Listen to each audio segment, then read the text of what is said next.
Hi everyone, welcome to this webinar on single sign-on or SSO using SAML 2.0.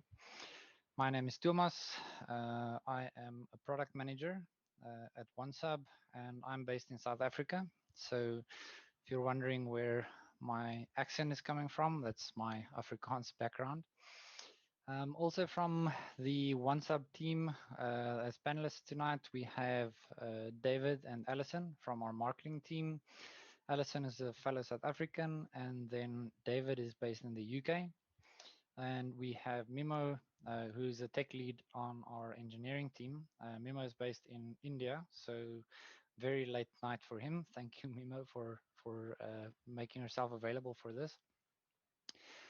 And yes, like our user base, our team members are also global. We work from all over the world, different time zones, different countries, and all of us working remotely. So I'm hoping that this webinar was scheduled at a time that's was convenient for you. And thank you very much for making yourself available for this time. So before today's webinar, I did grabbed a bit of a sample from the registrants because this is a topic that can go from very technical to very much not technical. Wanted to get a bit of a feeling of who's going to be here, and it looked like a very good spread of people in different roles in different companies, different sizes, different industries. If you are one of the more expert people in the call, don't stress, it's not going to take long. I just want to give a bit of a background so that everyone's on the same page as to what SSO is and why it's valuable to you and your business. So essentially a very short agenda of what we'll be discussing today. Firstly, in this world that we're living, what is SSO? Why is it valuable? And then, yeah, why would your company want to use it? And then third, we'll go into the actual software and I'll do a step-by-step demonstration of how you do the setup for SSO in your OnceHub account. So jumping right in, the world that we live in today, it makes increasingly more and more sense to use third-party software solutions compared to building solutions in-house. I think if you work in any business today, you know that you don't just use one piece of software anymore. You have multiple different tools, each specializing in a different part. And these tools are essentially what enables you to drive your business forward. Now, why does it make more sense to use third-party software compared to building them in-house? Companies who sell software as a service are specialists in their field. For you, this tool is only one part of your business or one cog in the machine. For them, it is their business. They are experts in their field. And most of these solutions would be cloud-based and scalable. And if you combine that with a little bit of stiff competition in the global market that we live in, that makes a very good recipe for affordable pricing. So it would be very difficult to build something in-house and not just build it, but maintain it at the same cost of what it would cost you to get this from an external source.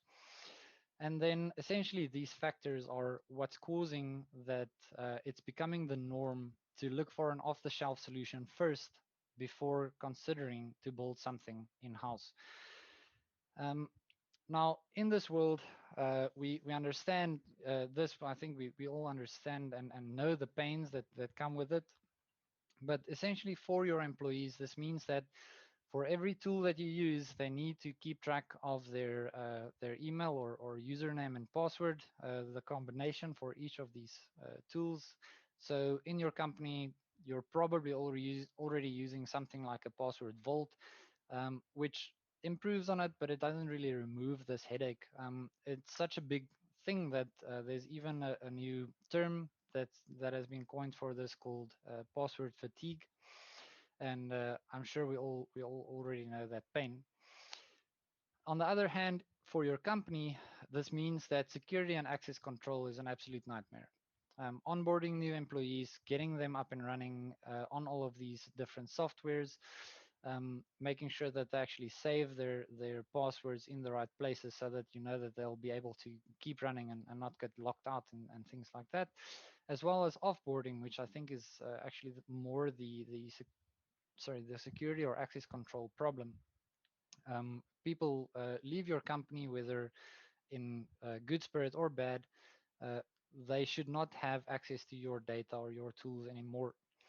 Now, these are essentially two sides of the same coin, and single sign-on helps you navigate this new world with all the new tools, all the password, all with your employees, as well as the security and access control that comes with it. So that's all good and well. You understand now, why SSO is in the world, what the value is, but how does it actually work and what is it? So SSO, or single sign-on, is a central authentication allowing a user to log into multiple third-party software applications using a single identity and password. Now, depending on which identity provider you use or might have heard of or seen marketing for, there's a lot of bells and whistles that can be added to this. Depending on the size of your team, you might prefer some IDPs over others. But at its core, this is what it is. This is as simple as you can essentially make it. So that's what single sign-on is. Now, if that's what it is, how does it work? So in your company, you have an employee. Let's call him John. John wants to use your third-party software. In this case, this is your OnceHub account. You have what's called an identity provider, which is your central place where you control all of your employees and what they have access to. So this can be two typical examples are G Suite and Azure, but this can also be other platforms like Okta or OneLogin, depending on what industry, what company size, what your preference is there. So John wants to log into OneSub, and essentially trying to sign in is John asking OneSub whether he can get access to the OneSub account. OneSub then essentially says that I don't have the authority to say whether or not you're allowed to access the software. So we pass the question on to your identity provider. And if you hear me saying IDP, that's just short for identity provider. So we pass the user's email as the identifier to the identity provider. The identity provider then not just only checks whether this person exists in that account, but it also checks whether this person has been granted access specifically to the OneSub application. And then the IDP responds to OneSub by saying, yes, I know this person, and then OneSub knows that I can let this person in. Now, this is a very simplified flow, but actually the concept is not more complex than this. It's just, it sounds very daunting, but essentially this is what it is. So you'll have multiple third-party software all doing this process with one single identity provider, providing you one central place where you can manage and keep track of all of this. Great, so we understand what the value of SSO is. We understand how it works. But what was the second part of the webinar's title? So we said it's single sign-on using SAML 2.0. So SAML is an acronym for Security Assertion Markup Language. Now, if you're not a tech-savvy person, this doesn't really clarify anything. But in basic terms, what this means is this is a language standard for exchanging authentication and authorization between different softwares in a secure manner. Now, why is this important or valuable? By having a central standard that all softwares can use and build into their code, you can communicate between softwares in a secure way without the need for a native integration. So there's a lot less effort and essentially communication between different companies needed to be able to build this integration. So any software can enable SSO without building a native integration for Azure or something like G Suite. Now, I think if you've ever, or if you work with technology often, we all know that the native integration route and the essentially having the one click to integrate something option uh, is a lot easier for the end user, or the actual user of the software. So why did we as OnceHub choose to go the SAML route and not do a native integration with one of these identity providers? So the answer for this is that using SAML gives us a non-prescriptive way of providing optimal security features to everyone in our user base that operate in many different industries. So like I mentioned in the beginning of the webinar, our user base is spread across the globe. We have companies of all different sizes, different industries. So we didn't want to essentially play favorites because we feel that, or we understand that security is a core for your business. You can't go without it. It shouldn't be seen as a luxury. So we wanted to make sure that we can provide this security feature to everyone in our user base. And so far, before the webinar, we already have multiple accounts using single sign-on on OnceHub, and we have accounts running actively with G Suite, Okta, Azure, and OneLogin, which is essentially the four main players in the more the business side of things. And then Shibboleth, I really hope I'm pronouncing that correctly, but they are one of the bigger players in the higher education space, so being used by universities and colleges and so forth, also actively being used on our platform. And I think at this point, it's worth just taking a quick pause and just emphasizing that SSO and the way that it's phrased, with this being a problem that it solves for big companies, large groups of employees and so on. It sounds like it's only for big corporates, but it's not a daunting concept. It's actually very easy to install, and the value is there from even 2 to 3 employees, just having one place. And especially if you're still a growing company, having SSO or an identity provider set up from the beginning can add a lot of value in how you grow your employee base as well. So as a quick summary before we jump over into the actual demo of the software, what single sign-on will do for you and your company. So for your employees, like we said, it's essentially just as simple as only having one ID and one password that they need to keep track of. For your company, on the other hand, it provides a central point of control. And by control, there are multiple factors, but some of the ones that I wanted to emphasize here is that control, you can control in one place who has access to specific third-party softwares based on what their job description is and their level of data access in your company.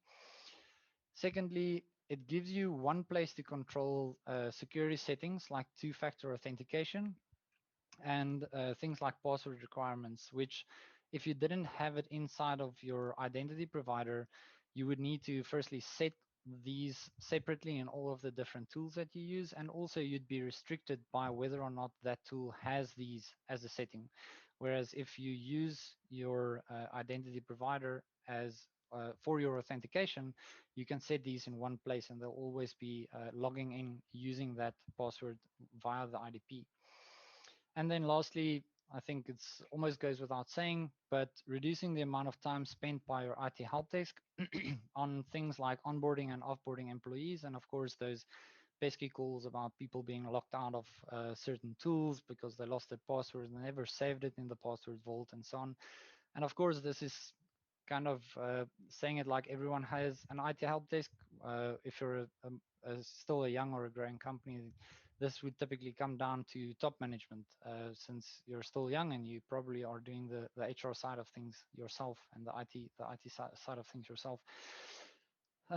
Great. So without any further ado, I will jump over into the actual software.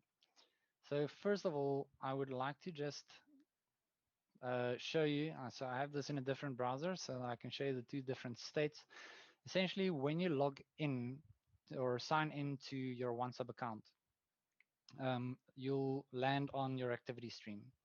So where you find your SSO is you go to the account settings on the account level outside of the products, and in the left-hand navigation, you can go to security and find SSO over there.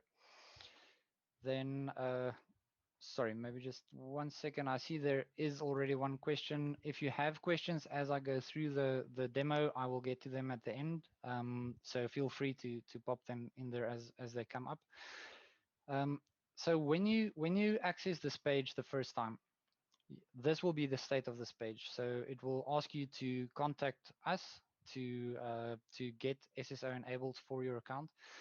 Now, I know with this, essentially, I think a lot of people immediately would think when they see this, this is not a way to charge you extra money. This is just because there is a manual switch that we need to flip on the back end.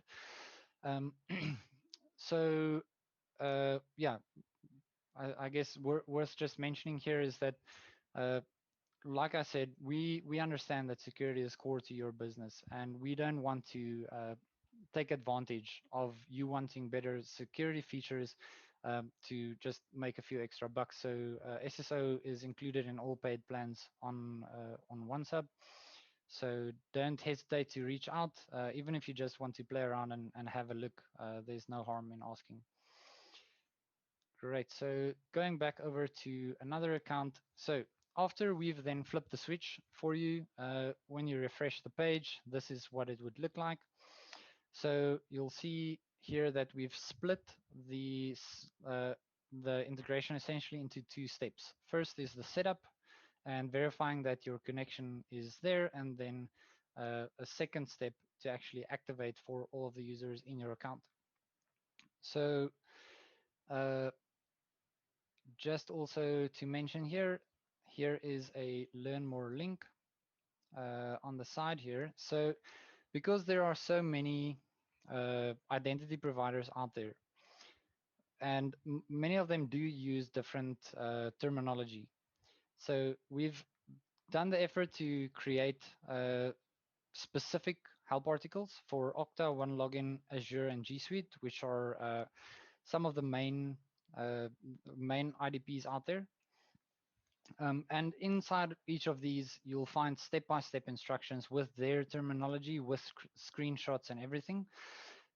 So don't feel like just because I'm only demonstrating one that you would be lost when you get there. And even if you use something else that we don't necessarily have a dedicated article for, we have very clear descriptions of what each of the fields mean in here, so that you can still find your way if your identity provider does use different terminology. So that being said, for today, we'll be doing this demo using Azure. So I'll get started by starting the setup here, and you'll see we have 3 steps on page 1, which the first is essentially on this page, we'll be giving the identity provider everything that it needs from our side. So there's nothing that you need to fill in here. So these steps are what you need to do inside of your IDP. So firstly, you can create a new application. So if we go over into Azure, I can go to my enterprise applications and click on new application. It will first prompt me to choose an application from the gallery. But since we're using the SAML route, we will be creating our own application. So up here, you have the option to create your own, and we will call this OnceHub. And that option is fine, and you can create.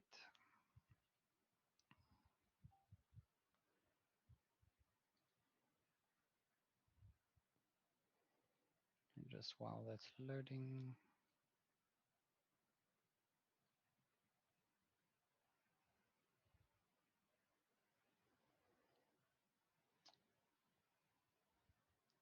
Great, there we go. Okay, so whether you go there or in the left-hand navigation, you'll see there's an option for single sign-on, which is what we want to set up. And like we have explained, we use the SAML option. So you can click on SAML, and then we'll get to see all the different fields. Now, this looks very daunting, but you'll see we don't even use most of these.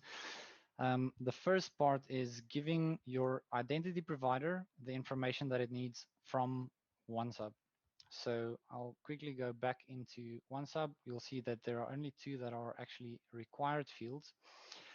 So your identifier URL is essentially when, sorry, this is what your identity provider will use to determine which application is reaching out, and not just that it's OnceHub reaching out, but it's which account within OnceHub is reaching out. So we give, so that this link would be specific per account. So if you are a larger company and you have multiple accounts, maybe for different departments, you can just create multiple applications in your identity provider. So the identifier URL, we'll copy that over. So you'll see they call it identifier or entity ID. And because not all applications would provide this, they already populate one that you can essentially then put back into that application. So we don't need to, we should be replacing that one and mark it as the default. And then the next step is, like you can see, they call an assertion consumer service URL, which is the ACS, as we call it on our side, which is the industry standard. They also call this a reply URL. So there can be a little bit of a discrepancy between the terminologies, but we did try to give good like information in tooltips, and also the learn more. If you run into trouble, not sure which field is which, we give very clear explanations of each of those. So you can add the reply URL in there, and then we can save that step. So I'll just, while that is happening, show you on this side. We have a third step that needs to happen here. At the bottom, we say that you need to add a new attribute called email, specifically lowercase. And you can see on this side where we'll be doing that. So that's saved successfully. So on Azure side, we have user and attribute claims as the second step. Now, essentially what we've done here is we've given the information to your IDP of how to identify where the request is coming from and which specific application we're referring to, as well as the reply URL is when I have a response, where should I send it to, so that OnceHub again knows whether or not to let this person in. So that's on the account level. Now, how will Azure know who is actually trying to request access? So on both sides, we have a user, but we need to essentially do a mapping of so that Azure knows how OnceHub refers to users. So like I explained during the presentation initially, so we can just, add a new claim. On OnceHub side, we use an email as the unique identifier. So email, all lowercase, is how it would be sent from our side. That can be the name of this new claim. And then under conditions, we need to now tell Azure what we're referring to using the email. So on Azure side, they have two things here that we want to refer to. One is members, and the other is guests. So for members, for both, this will be an attribute. For members, the attribute is called user principal name.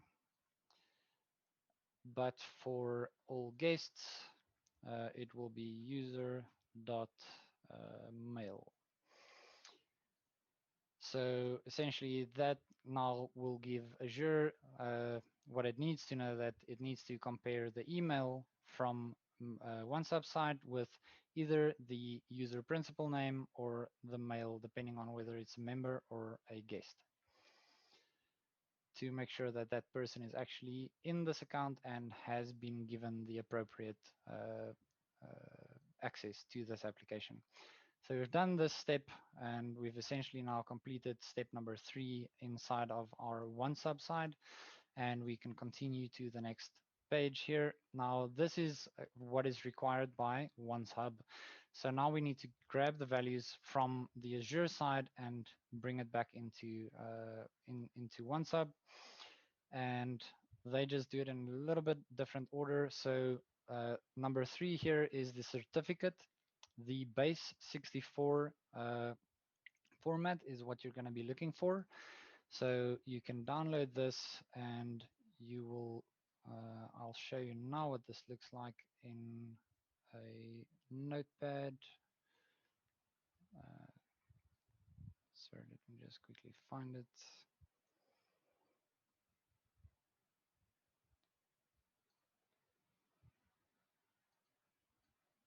So many tabs with the all the Zoom tabs, sorry. There we go. So this is what your certificate would look like if you select the base 64. Now it's very important that you include the full text. So you need to include both the begin and end syntax as part of this, and we can then paste that over into OnceHub. We can then go to the next step on Azure side. Now again, here are two different, they again have a little bit of a different naming here.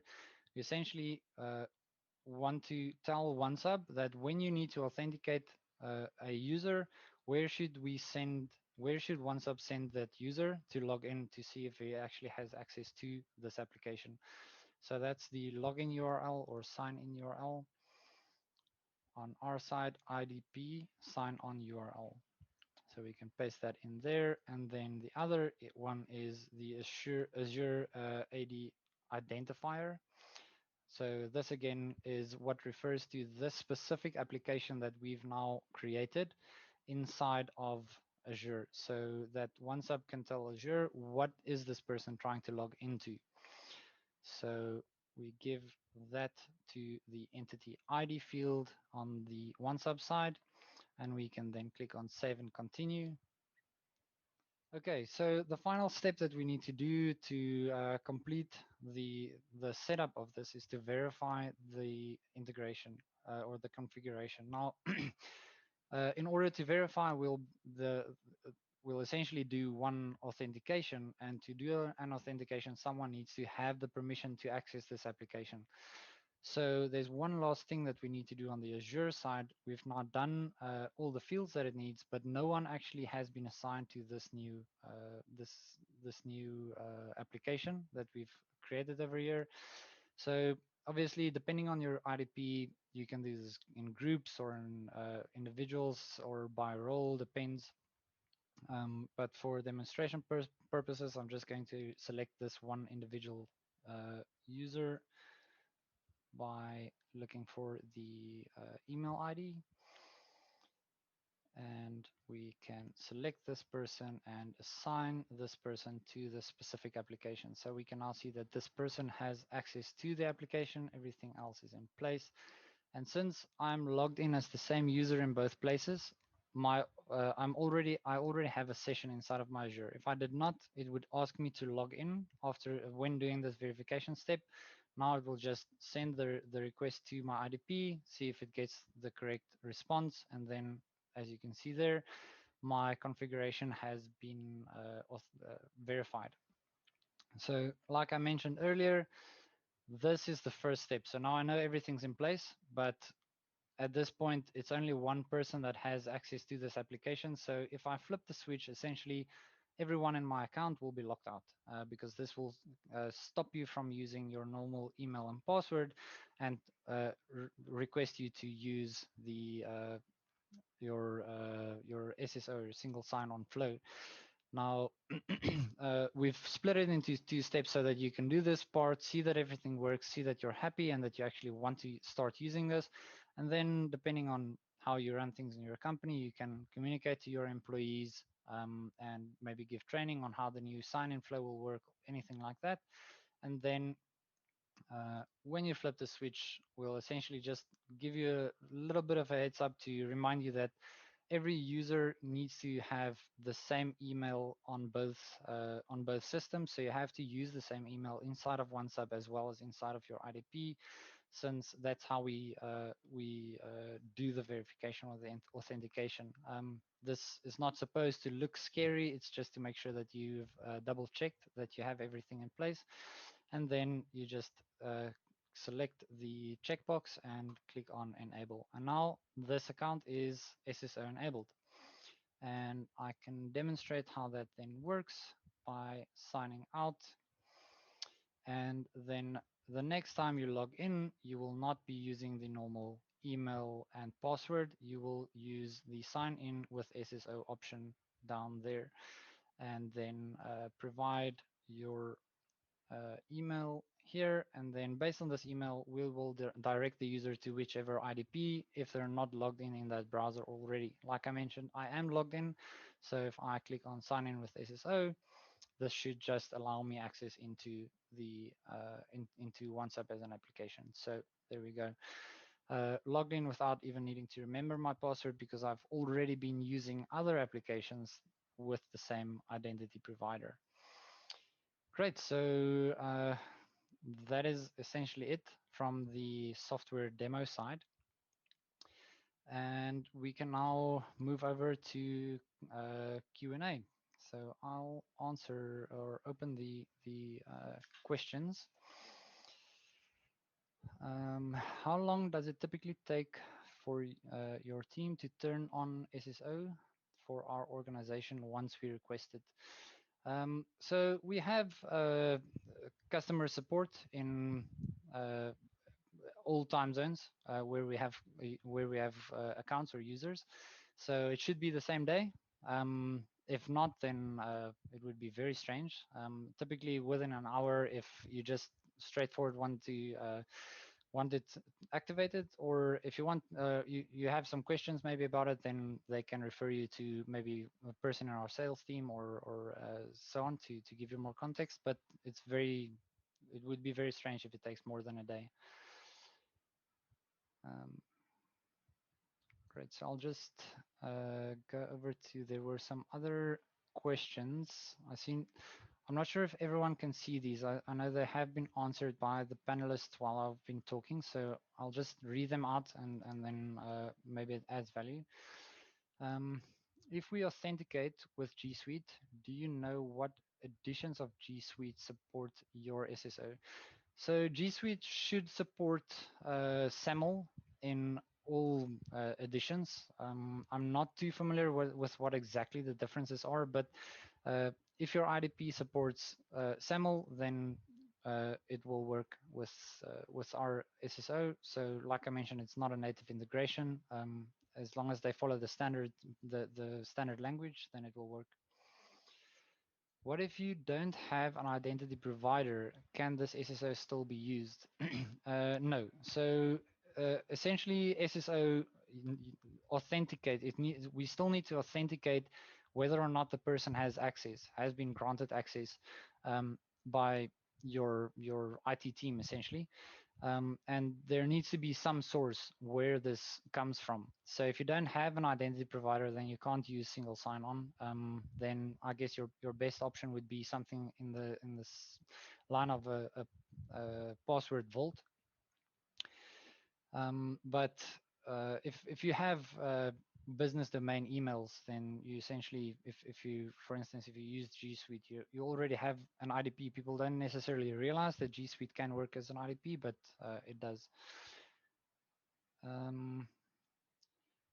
Is this the same as a password manager like LastPass? No. So LastPass is what I've been referring to as a password vault. So that's kind of a different way of solving the same problem, but you still need to have a password and an email for every single tool that you are going to be using. And if you forget what your password is, then you can go and refer to LastPass to remember what your password is for that specific application. Essentially what SSO does, like I demonstrated, is it removes the need to have multiple emails and passwords for different applications. It logs into one application, and that application then tells all the other applications whether or not you have access to it. It looks like, oh, there's another one.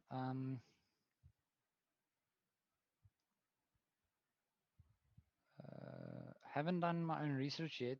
And AWS SSO. Oh, if I understand correctly, this person is asking if AWS offers SSO.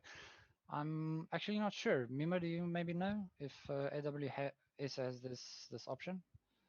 Yeah, Okay, it great. has. So yeah, I don't think we have an account using it yet, but again, if they have SAML, then which they should, if they offer SSO, then they should have SAML in place. But again, you can easily just, if you want to confirm before putting this onto your own account, feel free to reach or just create a trial account from the website. It's free for 14 days. So just go and create one, ask our or CS team to activate SSO for you and see if you can set it up. And if you run into any problems, feel free to reach out as well, and we can help you through that process. So all that's left from my side is to say thank you. Thanks for making yourselves available at this time. Hopefully it wasn't too late or too early for any of you, and that it fit your schedule. And yes, thanks for being active users of our platform, and have a good day.